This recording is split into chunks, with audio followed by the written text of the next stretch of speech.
You're listening to Entrepreneur's Enigma, a podcast about the ups and downs of the entrepreneurial journey.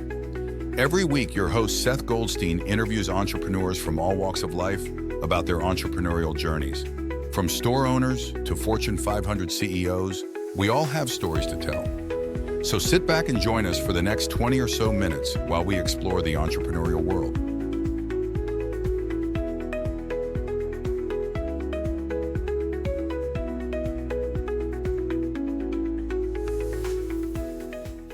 Hey everyone, welcome to another edition of the Entrepreneur's Enigma podcast. Today I'm here with Simon. Simon, it's Penson, right? It is Penson. I got it right the first time. I was very reluctant because I want to say pension, but there's no I. I got to make sure.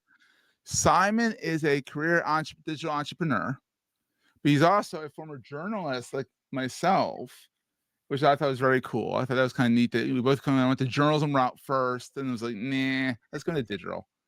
But the difference is Simon is now an angel investor. He has sold his company and he's now angel investing. But his whole idea is not just to invest money, it's also to help his investees, I guess that's the term, with advice and strategy, and be an advisor as well as an investor, which I love. Because a lot of times people, you can just throw money at a problem, but that doesn't always fix things. And I mean, you've been around the block a while, we're the same age, and it makes sense to have an investor who gives a crap, pretty much, to put it bluntly. Yeah, you're right. It's not about being smarter or better. It's just like, having lived through those things, right? There's super value in that, isn't there? Irrespective of who you are and what you're doing. And it's a big kind of purpose-led thing of mine now to find a few people to take even a little bit of that pain away, I think. I love it because and that's all I do. I feel the difference between angel and VC is angels give a crap, VCs just want the return. Yeah, I think that. That's certainly been true of the past. Actually, I think. I think some VCs are different, but yeah. Yeah, I think that is generally, the financial investor will look at the numbers and not really care about the story, the people behind it, and the the pains that they go through, right? And why should they? I guess because that's their job and role. And actually, I think if you're raising money, it should be your job to understand that and actually do a lot of DD on the people that are putting the money in, because there's very different types of money. Absolutely. But so before you went into angel investing 2016, you were doing the digital marketing world. You're in the marketing world. You had a agency that was, I think it says here, up to 125 people, which is impressive. I mean, we got bigger in the end, but yeah. Really? Oh, 270. Ooh. Yeah, by the end. Yeah, big business. Yes, well, you have to leave those things in the end because that's quite a burden to carry, isn't it? But yeah, we did. We had great people. Were they all in the office? I mean, in 2020, I guess they weren't. Yeah, pre-COVID. So we had more than one office by that stage. Obviously, we were UK based. We were London, Leeds, and Peterborough, and lots of people. Wow. You see, it's me and three other people. I keep it small and nimble. I can't imagine trying to manage 270 people. I mean, you had other managers managing, obviously, but still, the buck stopped with you. So how did let's go back to the beginning. You studied journalism. You went into journalism. You worked for the magazines over in the UK, which we all know the magazines in the UK are better than the ones in the United States. We always look at them in the States saying, "Oh my God, why are they so expensive?" Well, because they're so high quality. I mean, all the web design magazines back in the day, like there was a web design magazine that was like $20 for an issue. You couldn't get it. You had to import it, but it was such a good. It was every time I could go to Barnes & Noble and get it, I pick it up and I keep it for like months and go through it and scratch through it. I always had a CD. Remember those? Had a CD of like tidbits of this, tidbits of that on that kind of thing. They always went above board, above and beyond for the magazines over there. So how did you go from from journalism to digital marketing? Like, how did that whole start? Like, how did this whole entrepreneurial journey start for you? It's a good question. I think you kind of always got it in you to a degree, haven't you? And I was working in publishing. I could see that going a bit like that to print. A little like that? Audiences were migrating, weren't they? Let's be honest here, yeah.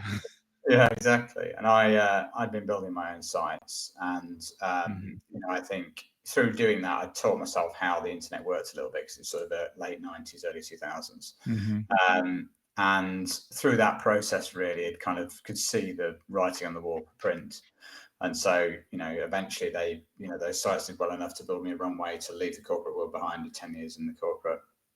Ran those on their own for 12, 18 months, sold those. They gave me then the runway to be able to build what became the agency business, if that makes sense. Wow. Yeah. So we similar trajectories in the beginning, because I was doing websites on the side, and then journalism burned out. So like, this is not where I want to be anymore. We're in digital marketing. Makes logical sense. So you went into so you did the journalism thing. You went into the digital agency. What was the best thing about running an agency versus kind of doing your own thing on the side as like a hustle? We're gonna take a quick break, hear from our sponsors, and get right back to the show.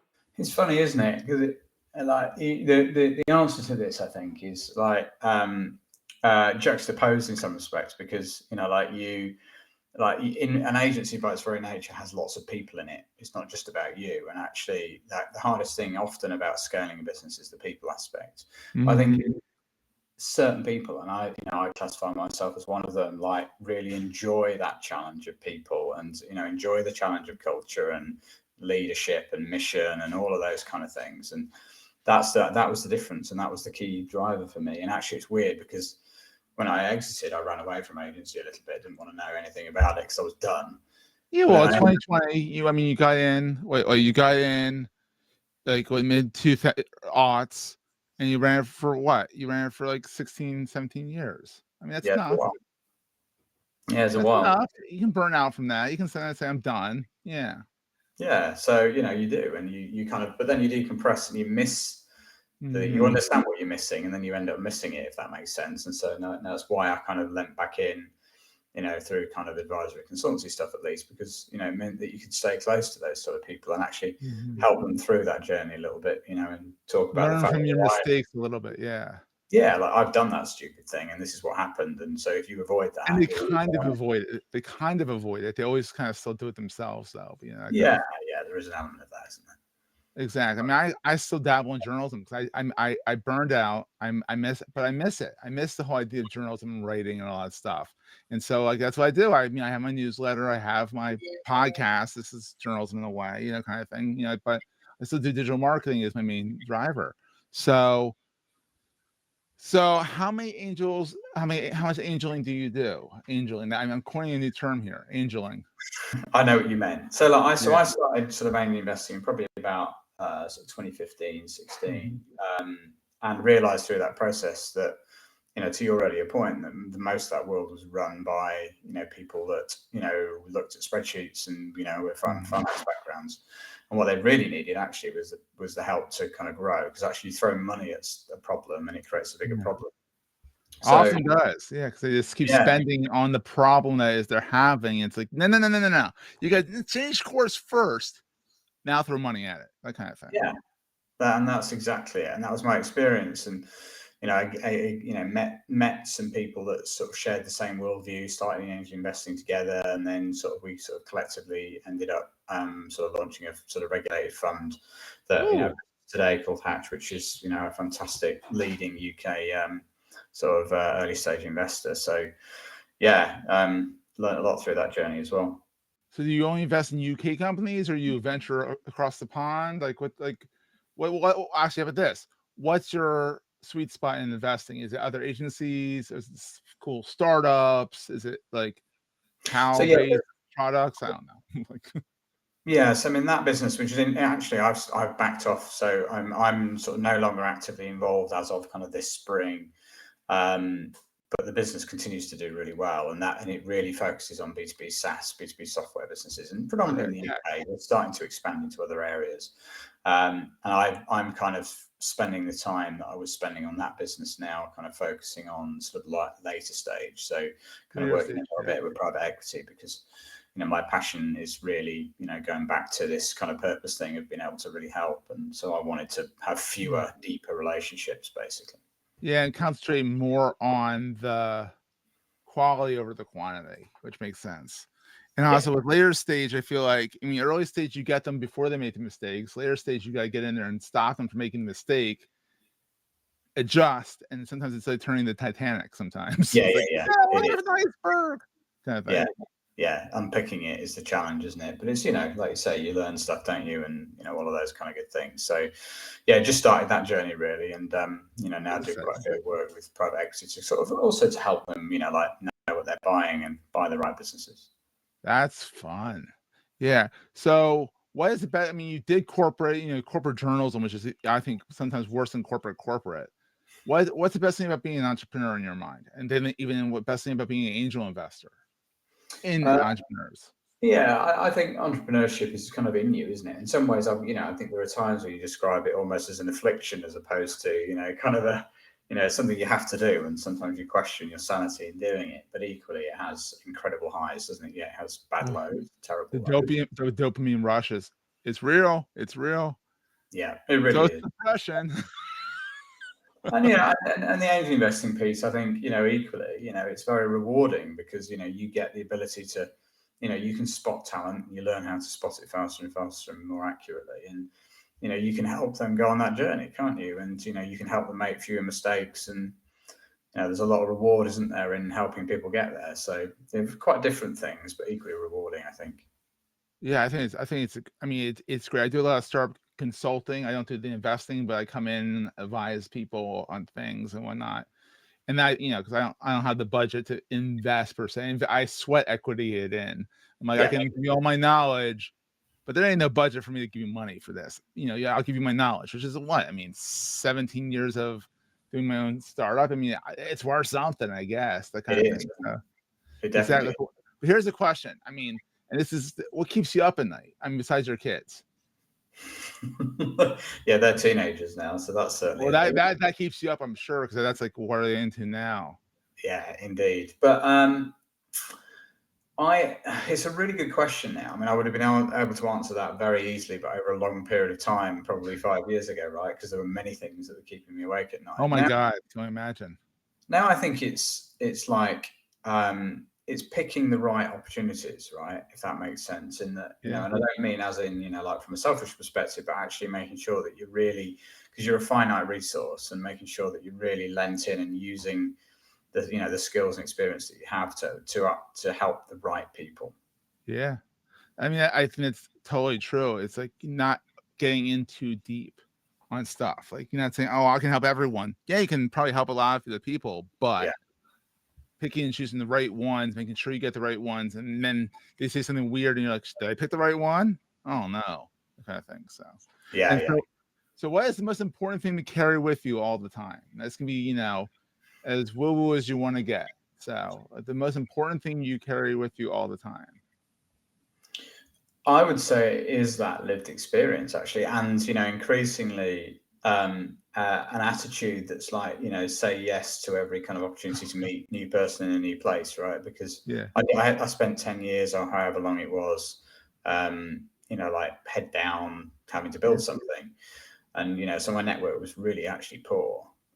And so now I'm sort of, carrying around this kind of, yes, and see where it kind of leads kind of attitude a little bit. Yeah. I've really enjoyed it. It's been very liberating, actually. It is. It's surprisingly liberating when you can kind of take a deep breath, step back, and just observe, and then say yes to the right things, and say yes to the wrong things sometimes. So, I mean, saying yes to the wrong thing is a fail, but nothing's wrong with a fail. A fail, you learn from your failures. You do. And I think people, particularly in the UK, actually, I think the US, I think you over in the US there, I think you are better at that. I think the UK. We fail constantly. Our whole country fails constantly. Come on now. But that's what I mean. It's good, isn't it? Whereas I think it's kind of sneered at a little bit here in the UK. And, that is something that we should definitely get over because, entrepreneurism thrives where there's success and failure, doesn't it? Yeah. I mean, like some of my biggest successes came from failure. And there's a quote right there. But I mean, literally, it's like, oh, that didn't work. Oh, if I did X, Y, Z, maybe it would work. Oh, it's working. Yay. That kind of thing. So that's always fun. So Simon, if people want to find out more about you, your investing, who the heck you are, why I had you on the podcast, why you're so cool, that kind of thing, where do you hang out most online? Like what's your choice watering hole? Probably LinkedIn, is the usual, isn't it? Now, I think, I used to spend a lot of time on Twitter as X now, and I think, gone a different way, hasn't it? So, yeah. Oh, that's such a Britishism. Gone a different way. It's such a polite British way of saying it's a cluster F. Let's be honest. It's a cluster F right now. It's going to, I love that. It's gone a different way. That's beautiful. I love it. So LinkedIn, and they can also find you at Scaled. Yeah, Simon. Scaled.co.uk. Yeah, Simon at Scaled.co.uk. But yeah, as I said, I'm really happy for people to reach out, because always happy to have that conversation and say yes. So I love that, man. I love that. I'm so glad we got to chat. This has been a long time coming. So this is awesome. And we will see everyone next time. Thanks. Beautiful. That was a great show. If you're enjoying Entrepreneur's Enigma, please consider giving us a review in the podcast directory of your choice. Every review helps us reach new listeners. If you like Entrepreneur's Enigma, consider the other shows on the Marketing Podcast Network at marketingpodcast.net.